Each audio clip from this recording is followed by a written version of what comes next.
Motherhood. 1 minute, you're mom of the year. I love you, Mommy. Then the next, not so much. From bath time to bullying, from potty training to puberty, parenting is full of challenges. But one thing is for certain, you are not alone. Welcome to Modern Mom Probs. I'm your host, author, mother, parenting expert, Tara Clark. Join me while we tackle today's modern mom problems. Welcome back to another episode of Modern Mom Probs. I'm your host, Tara Clark. If you like what we're doing here, be sure to subscribe and leave us a review. Today, I am joined by Sara Petersen. She's the author of the new book, Momfluenced, Inside the Maddening, Picture-Perfect World of Mommy Influencer Culture. She's written for the New York Times, Harper's Bazaar, The Cut, and so many other places. She's also written about the cult of the ideal mother for her newsletter, In Pursuit of Clean Countertops. Sara, welcome to the show. Thank you so much for having me. I'm so excited that you're here. And right before we jumped on, I was expressing my excitement and I'm trying to calm myself down because I'm totally fangirling. I love talking about mommy culture, mommy influencer culture. And so this is what we're going to do today. We're going to be talking about Momfluenced. Your work's incredible. I've been following you for quite a while. You've written for Harper's Bazaar, Washington Post, New York Times. You really have your finger on the pulse of modern motherhood. Tell us a little bit about yourself and where you get your inspiration. Yeah. So I really didn't start writing in earnest professionally until after I had kids. Prior to having kids, I had started a career in academia and then ended up with a terminal master's in literature and didn't go on to get my PhD. So I was sort of at a crossroads once I had my first kid. And the experience of motherhood was just a real shock to me in almost every possible way. I'd grown up always wanting to be a mother without really interrogating what the actual labor of mothering entailed. I just knew I wanted to be a mom, all caps. And I had pretty bad postpartum depression with my first kid.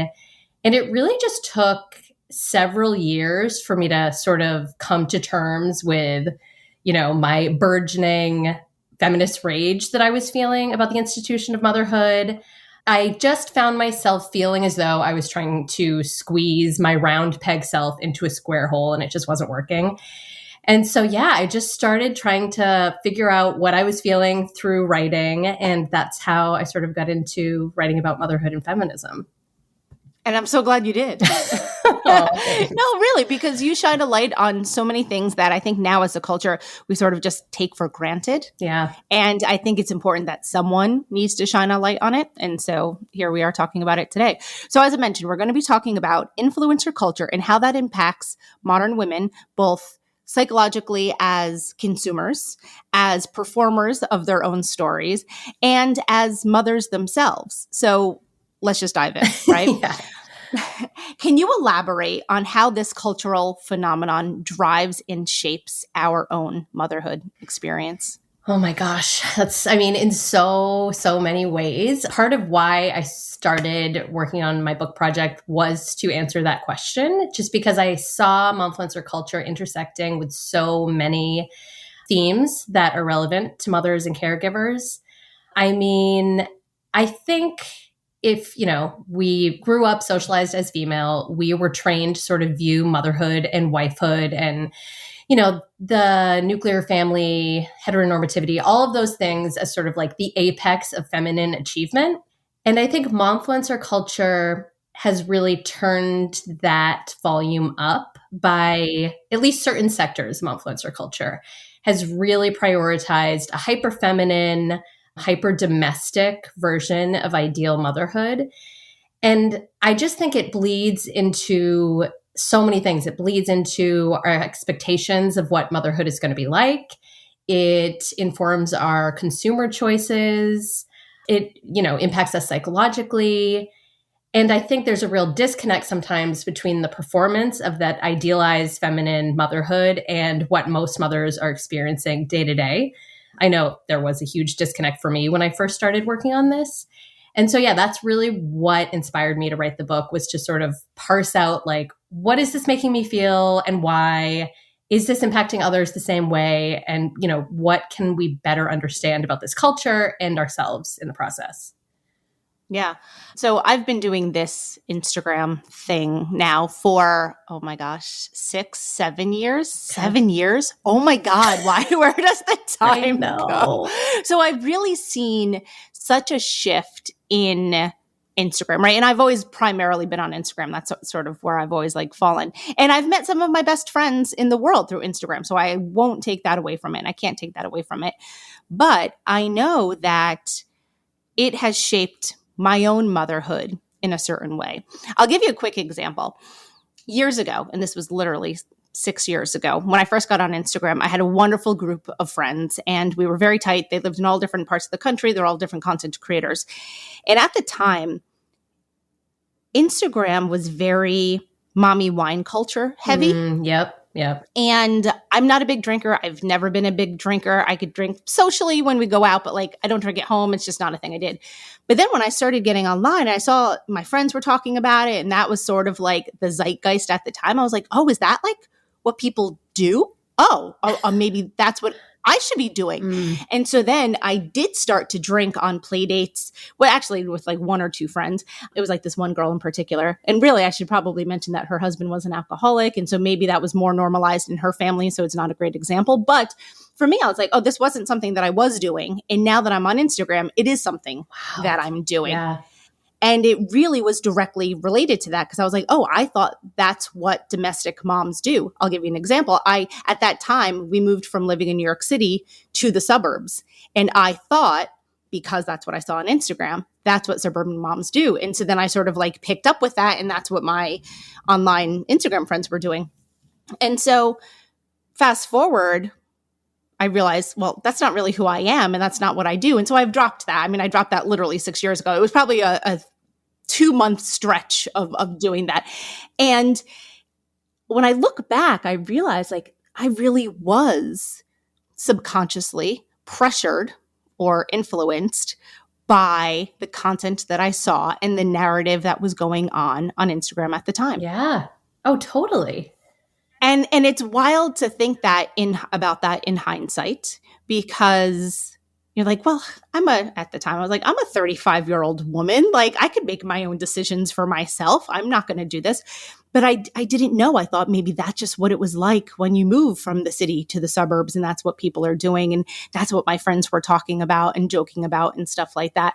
And now, I've been a mom for 10 years and that's not necessarily the case. It's not what I do. It's not what we do on play dates. And it's fine if that's what other people are doing, right? I mean, I'm not going to criticize that, but it's just, at large, that was just not who I was. And that's what I was inspired or influenced to do. Yeah, no. And, your point about you took a step back and you were wait, is this something I, am naturally inclined to do or is it not? I feel that's such a great moment for all of us to sort of take in our own lives to be okay, am I taking my kid to the strawberry patch to pick strawberries and dealing with them screaming over the sunscreen and spilled baskets of strawberries just for the photo? And am I doing that because I think it's fun or my kids think it's fun? Or am I doing that because, I saw a million momfluencers post beautiful photos from the strawberry patch, right? And because we're consuming it, at least many of us are consuming it so often, we're scrolling when we're making the kids dinner, we're scrolling in the bathroom. Even if we're not consciously saying to ourselves, okay, I think I need to be a good mom by taking my kids to the strawberry patch. I think it gets into us subconsciously in ways that are sort of hard to even understand ourselves. Yeah, it really soaks in because, I'm going to use fall as an example. Oh, yeah. We live in the Northeast. We've always had fall. Yep. I've had fall for the last 40 years of my life. And only until maybe the last 10 years did fall become a thing. Yeah. And I'm using that in quotes. And I remember thinking why is fall a thing? We've always had fall. It's not new. It's not that someone all of a sudden was oh, now we have to dress cute and take pictures in falling leaves. That shit was always around. Yep. And it really, once Instagram and Pinterest and stuff like that really took hold, did we then have to celebrate fall and embrace fall for what it is. And I've always thought them like, why did we make that a thing? It's always been there. Yeah, no, 100%. And I think it ties into capitalism as well, because I feel like fall has been so commodified. Like we're pressured to buy new fall sweaters, new fall like floppy hats, like buy the kids fall matching outfits. And there's always just so many of these trends that, you know, presumably start online. There is a shoppable component to all of them. And I think that's really interesting to track as well. Yeah, that's a good component. I don't think most people probably make the connection between the two. Right. But it's always like, shop now, try this affiliate link. Yes. Right? Yep. I mean, that really is a big part of it. And then even, I mean, there's so many different topics we could talk right now. My mind is like spinning with like the subtopics that we could talk about, but like home decor, right? Let's talk about home decor. How does everyone have a white kitchen? When we recently renovated our kitchen, well, this is like 6 years ago now, we went out of our way to not have a white kitchen. We put our foot in the sand and we were like, we're not having a white kitchen because everyone else does, because that's all I see on Pinterest and it's all I see on Instagram. And so having said that, like, do you find it dangerous, a little dangerous, that we are not only being performative in whether it's the way we decorate our houses, whether it's the way that we parent our children or throw birthday parties? Do you find it a little bit dangerous that this narrative is sort of insidiously weaving its way through our lives? I think it's a hard question to answer like broadly. I think there are a ton of things happening on Instagram and social media by mother creators that are really positive. There's tons of mothers raising awareness about really important social issues. There's mothers raising awareness about parenting neurodiverse children. There's tons of queer content creators that are doing a lot of good, lots of anti-racist content creators. So I would never say across the board, like it's all bad, because that's just not true. Of course, not true. But I think what I would say is insidious and something to watch out for is the idealization of a very certain type of mother. And that type of mother is typically white. She's typically thin. She's typically non-disabled, typically wealthy. She's typically married. And when that very narrowly defined mother is upholded as the best type of mom to be, even if it's just through imagery, even if it's just through like beautiful photos with her beautiful children in her beautiful home, that feeds into, I think, a really harmful stereotype that nobody can really meet. I mean, you know, certainly not women of color, certainly not queer moms, certainly not trans moms, but most moms can never be a perfect, quote unquote, perfect mom. There is no such thing.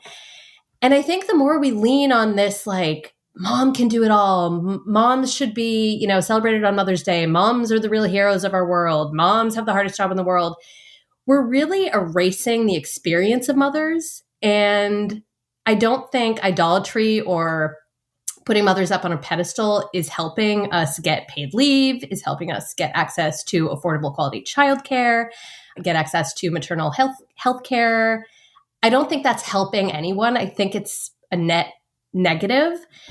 So I guess that's where I would see the most harmful side of momfluencer culture creeping into our everyday lives and our everyday assumptions about mothers.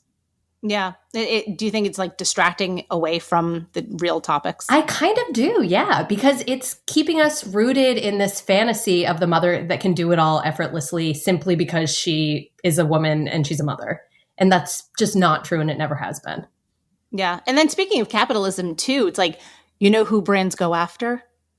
It's the girl you just described. Totally. It's the beautiful, white-kitchened, blonde-haired, blue-eyed, 7-kid family. Yep. And they get the money, whereas many of the, let's say, people who are speaking the truth or who don't fit the other mold aesthetically don't get the advertising dollars. 100%. Yeah, it's really disheartening to see that it's still the vast majority of the highest earners in, you know, momfluencer culture are still really predominantly white. And so, yeah, that's been a bummer to see.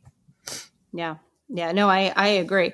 Do you think that motherhood has always been shaped by things outside of our control?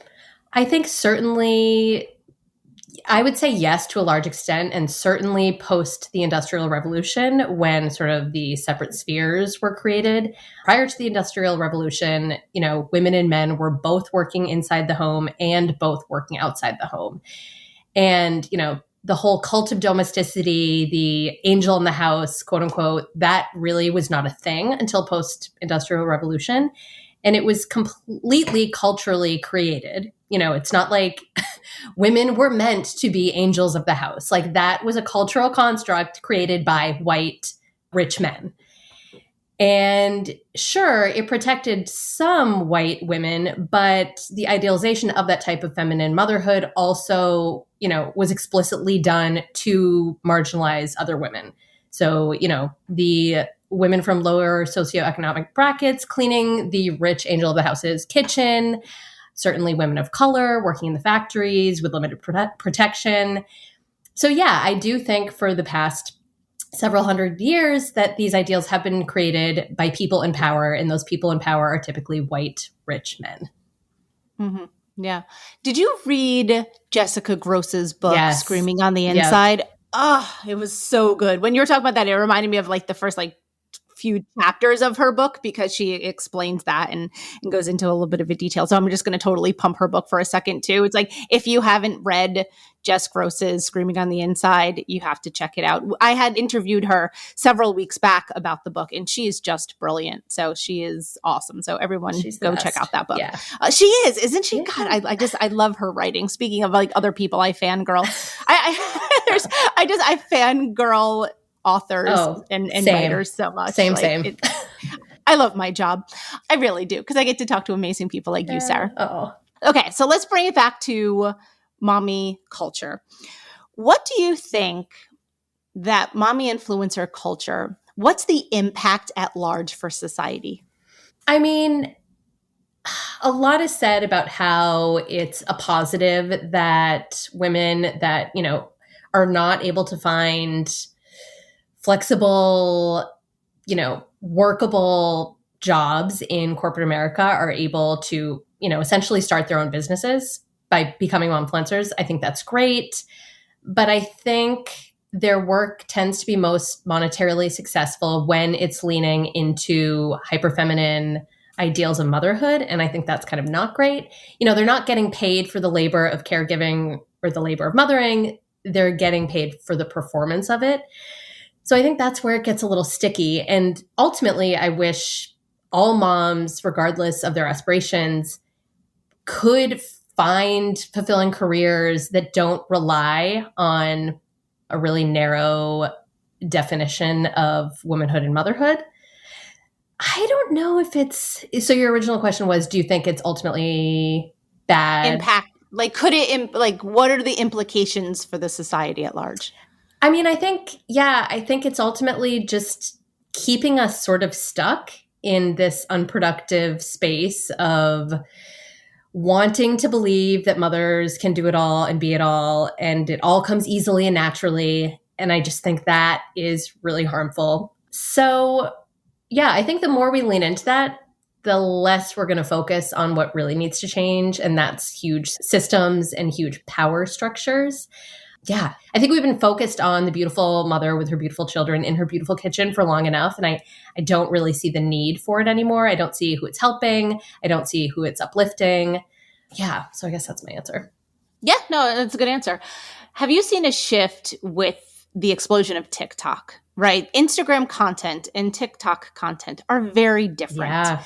And so have you seen a big difference in your work with the TikTok content creators telling a different story, having a different narrative? Yeah. I mean, I think TikTok, I spoke to Laura Danger about this. Do you know her work, Laura Danger? I know her work, yes. So I interviewed her for the book, and she said she thinks TikTok is a lot easier for people who don't necessarily fit into that super specific box of femininity and motherhood to get their voices heard.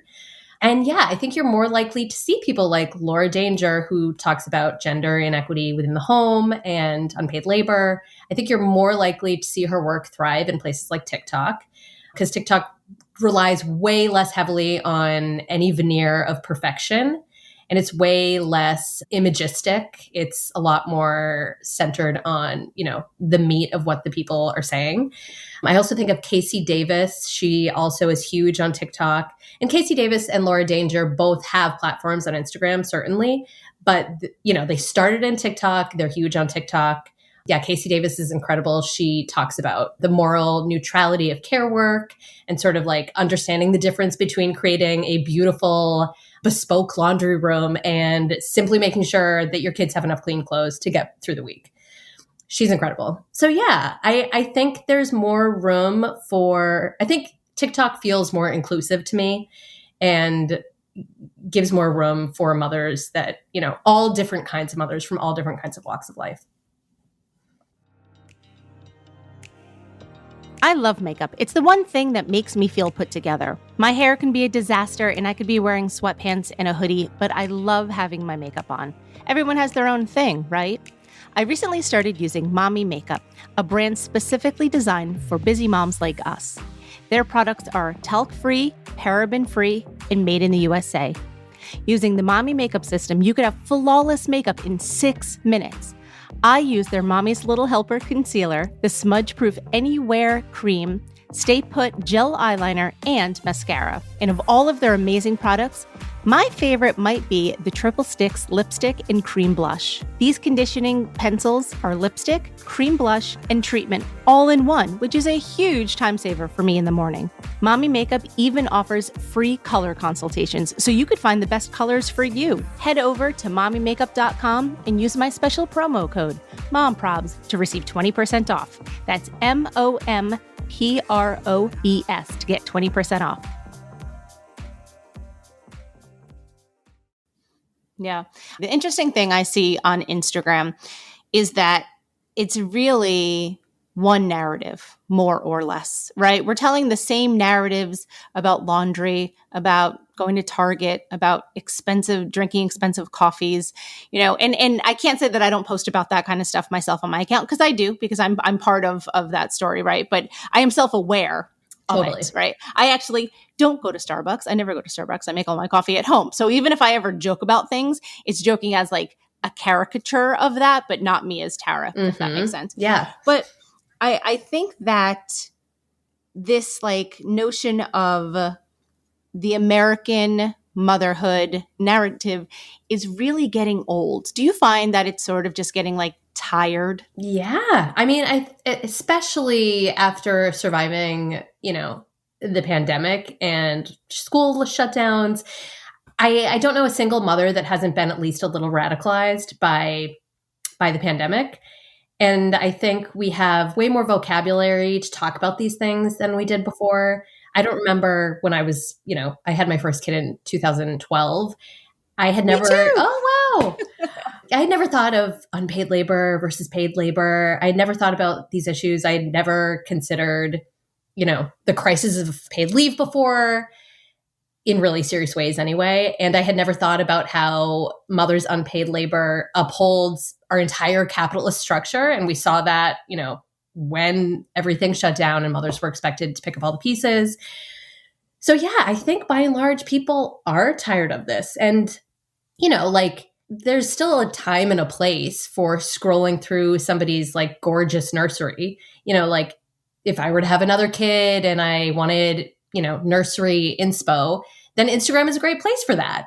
I think just like consciously asking yourself, what am I doing when I'm scrolling? What purpose is this serving me? Is it hurting or helping me? I think just those constant sort of check-ins are really valuable.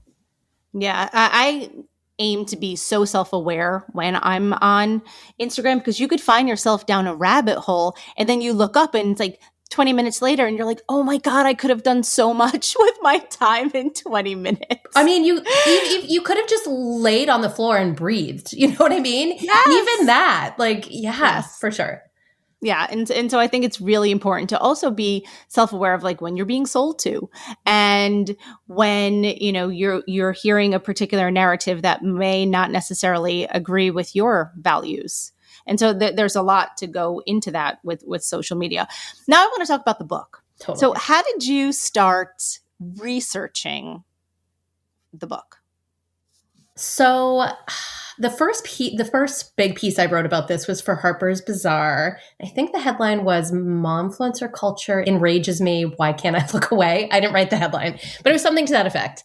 And the first draft of it was like 20 pages long, and it had to be like max 3 pages. And that's when I was just like, okay, there's like way more to say here. And I had interviewed a bunch of momfluencers for that piece.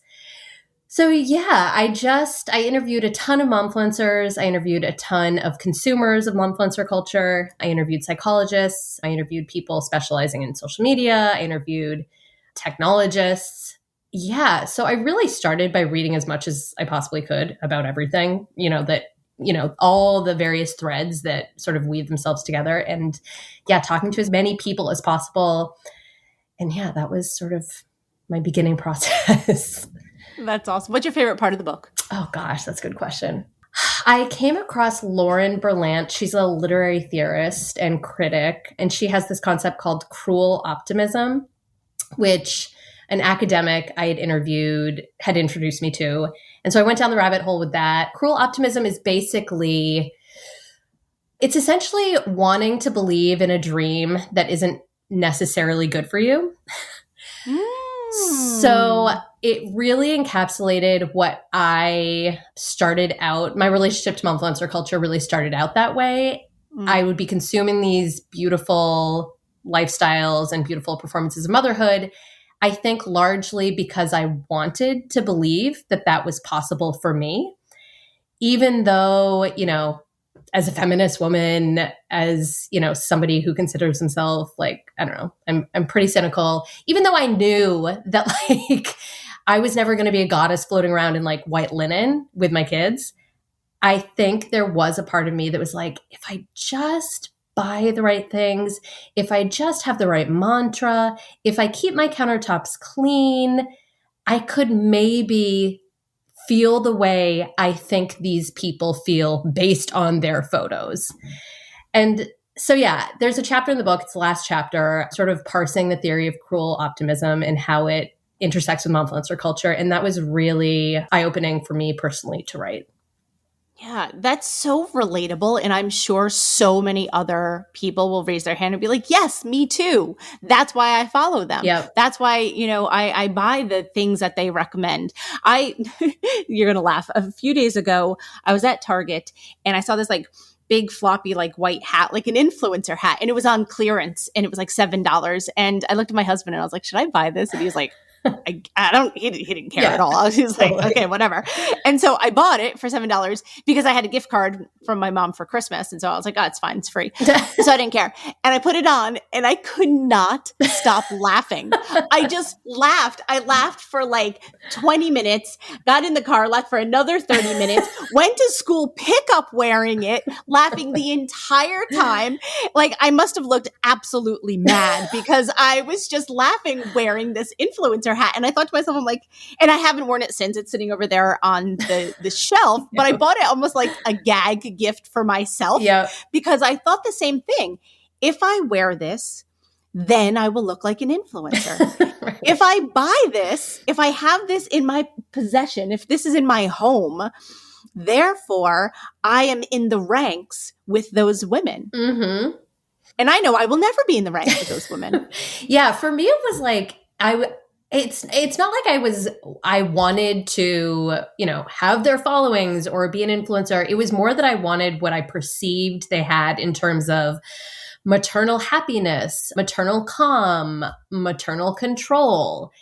That I think for me was what I thought I could get by buying like the right lipstick, which is obviously absurd. But I think that longing to just be happier in my day-to-day role as a mother was like the catnip for me. Yeah. For me, I grew up, we didn't have a lot of money. my parents were divorced when I was 2. And so I lived with my mom and she worked 100 hours a week for like 30 years, and she's an extraordinarily hard worker. So we didn't have a traditional household in that sense, right? Like I was more of like the mom, I joke, like I kept the house clean. She went out to work. I cooked meals and stuff like that from a very young age. I was very independent, very young, and I'm still very independent. So I didn't have a lot of money, right? So all the clothes I always had was like super like fast fashion, like cheap, kind of like material and stuff like that. And so I always wanted to be able to dress like the cool girls. Does that make sense? Like there's a certain aesthetic, and especially, let's say, was this the early 2000s where they had like the cowboy boots with like the skinny jeans with the infinity scarves, like all of that kind of stuff, right? Yeah. And like I have a cousin who she's wealthy and she always had that look. She was the quintessential look of what I was always striving for, but I just simply didn't have the money to be able to pull off something like that. And so I sort of liken that to the influencers now, is that for my whole life, I've always sort of been on the outside looking in to that. Yeah. And I still feel like, here I am 40 years later. Now, 40 years later, I actually straight up don't care. I mean, I really don't care about most things now. But that, when I think about it and when I think about influencer culture, it brings me back to remembering that. Being the girl in clothes from Mandy's. I don't know if you know what Mandy's is, but it's like this like cheap store. I don't even know how to describe it. Like this like cheap store. I'll use another example, like Wet Seal, something like that. Like I'm the girl like in the clothes from Wet Seal, and other people are wearing clothes from J. Crew or Gucci or something like that. Always on the outside looking in, and I've sort of have always been like that. But like I said, after a time, you just get over it and you're like, I don't care anymore. That's how dumb was that I wasted my time for a second thinking about that kind of stuff. But you can't help it. We all do. Yeah. And like I said, going back to the thing about social media is like, it's insidious. Yeah. Like you can't help but be thinking about white interiors or the floppy hat with the boots just right and all of that kind of stuff. That's what you're consuming. I was fortunate enough when I was in college to study under a professor, and his name was George Gerbner. And he is an incredible media critic and theorist. And he conceived of the idea mean world syndrome, which said this: the more, and this was based on like research from the 70s and 80s, the more you watch the news, the nightly news, the more dangerous you think the world is. Yeah. And so George was the one, or Dr. Gerbner was the one who came up with that. And he was an incredible professor. And so obviously we studied that a lot in college. But it's still true now for Instagram. He nailed it back then in the 70s and 80s, but it is just as true now. It's like we are what we consume. Yep. Simple as that, oh, right? 100%. And so it is so challenging to try to buck the trends on that. But my question to you then, Sara, is like, how do we buck the trend? I mean, I want to highlight the point you made about your cousin, like when you were growing up, because that was one single person in your real life that you were comparing yourself to. And when we think about what we're subjected to now, it could be thousands of people that we are daily comparing ourselves to, whether or not it's conscious. We're just consuming so many other people's stories all the time that it's not surprising at all that we're stuck being like, okay, but what story do I want? And what story feels best to me? It's really, really challenging to figure that out when you're constantly being barraged by the noise of social media. So I guess what I have tried to do in my own life is, we were talking about constantly asking ourselves those questions. Like, am I going to the strawberry patch because it's bringing me joy? Or am I doing it because I think I need to post a photo on social media to prove that I'm a quote unquote good mom? And also asking ourselves, like, what are other ways to define quote unquote good motherhood for ourselves that don't rely on external validation? I think that's huge. Angela Garbus writes a lot about this in her book, Essential Labor, really trying to find empowerment through our acts of caregiving that don't rely on an audience. I think that's huge. To feel at the end of the day satisfied because, you were there to soothe your toddler when he fell off his bike, versus feeling good about yourself because you posted a photo of your toddler looking cute in like a patch of wildflowers. You know what I mean? Like two really different ways of making meaning for yourself. So yeah, I think just constantly trying to be self-aware about what you're consuming and why, what needs it's fulfilling, and what it might be distracting you from. Which is, I mean, many times it's distracting you from the actual act of caregiving. which is fine. Like, we all need a break sometimes. Yeah, and absolutely. If we want to just look at some pretty pictures for a while, that is fine. But doing so really clear-headed, like, okay, I need entertainment right now. I want to look at some pretty white couches, but I'm not going to do so under the false belief that, like, these pretty couches make these people better mothers than me. You know, I just feel like looking at some pretty houses right now. For me, I know that I'm a better mother when I put my phone away. I know that I am, and I'm not just saying like with my son there immediately next to me. Yes, that obviously sort of goes without saying. But if I put my phone away and I'm just Tara, not Tara, you know, social media girl, just Tara Clark, regular old Tara, I know that I know who I am. And it's really, for me, when I'm engaged in social media is when I lose myself. And that's where I forget where I am or who I am. And then it's caught up with like, oh, am I doing this right or that right or this? And so when I put my phone away and I disconnect, then I can truly be, and I hate this phrase, but I'm going to say it because I hate it, but it's true. Then I could truly be my authentic self is when I am not performative on social media. Because for me, everything else on social media is performative in nature. Right. And I think that's the most freeing thing. The other day, my husband and I were having a discussion about our son. And he was saying, I mean, without giving away too much information, he was saying that he's sometimes, and I'm not, this is a harsh word, but it's like feels like a failure as a father in certain areas, but he never feels like that at work. And I said the exact other way around. I said, I never question how great a mother I am. I know I am a fantastic mother. I never for a second think that I'm failing at what I do. The same is not true for work. I constantly feel like a failure at work. Yeah. And because I think that it's performative in nature. And so if I logged off, right, if I went away tomorrow and wasn't doing Modern Mom Probs or anything like that, I know I would still be a kick-ass mother. Yeah. From all of the things that I've learned through whether it's interviews or conversations with therapists or all of the body of work that I've done for 7 years on Modern Mom Probs has helped me to be a better mother. But it's also been very performative or it can lead to be performative. Right. And that's why I don't put a lot of myself out there in my work. Yeah. You know, like you're hard pressed to find a picture of my son because you know what? I'm doing the work of parenting privately. Right. Right. You know, I'm having these conversations publicly, Sure. but having the private conversations with my son and my husband and my family, you know, offline. And so I just think that that's interesting, you know, to have that sort of like dichotomy of your performative life and real authentic self life. Yeah. Because I mean, parenting is inherently private, you know, like the real acts of parenting, they never happen on screen. They always happen in private. So yeah, I think it makes total sense that you feel like a clear distinction between those two sides of yourself. Yeah, no, it is. And I often think that when I do see, you know, people parenting on camera, you know, that happens every once in a while, like a viral clip will go off and like, it'll be like a parent, gentle parenting a child. And they're like, oh yeah, this is the way to do it. It's like, yeah, that's, I mean, in my house, like, yeah, that's like every day. That's like, but I'm not shooting it, you know, I'm not recording it. I'm not putting it out there because frankly, it's no one's business, you know, for in my life. So it's just, you know, it's an interesting thing. It's a very loaded topic, I think, for a lot of people. And it is a true modern mom problem. And that's why I wanted to have you here today to talk about it. Yeah.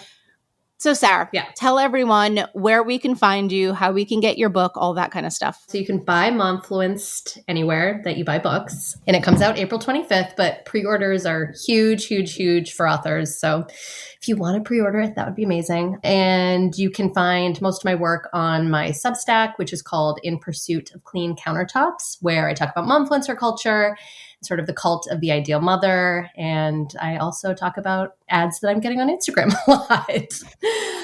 And I'm on Twitter and Instagram at @SLouisePetersen with an E. Awesome. Thank you so much, Sara, for being here. Thank you so much.